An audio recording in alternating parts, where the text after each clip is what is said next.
तुझ्या बहिणीच्या संसाराचा पर सत्यानाश व्हायला लागलाय बघ. आधीच दुसरी मुळं जाईना ते डोकावली महिना. तूच काहीतरी कर म्हणजे झालं. हे बघताय तू अजिबात काळजी करू नकस. मी आहे ना. अरे ती कोण परीक्षा अप्सरा? तिला 2 मिनिटात नाही शूर्पणखा बनवलं ना तर नावाचा सागर नाही मी.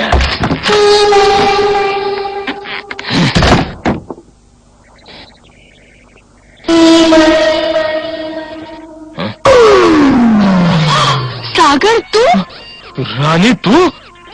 म्हणजे माझ्या बहिणीच्या नवऱ्याबरोबर तू लगीन केलेस? का तुला काय करायचंय? अगं पण हे बरं नाही. तू चांगलं नाही केलंस. अच्छा, आता तू मला शहाणपणा शिकवतोयस? तुझ्या बहिणीला सांगू का तू रात्रभर कुठे असतोस? अगं माझ्या ताईला काहीच माहित नाहीये. आणि तुझी ती गाडी चोरीला नाही गेलीये. तुझ्या त्या लावणीच्या नादामध्ये तुला ती विकावी लागलीये.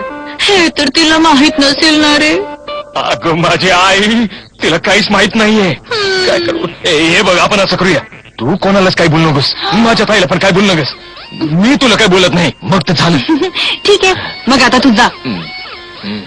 पण राणी, तू माझ्या बहिणी बरोबर जे करते ते चांगलं नाही करत. येतो मी.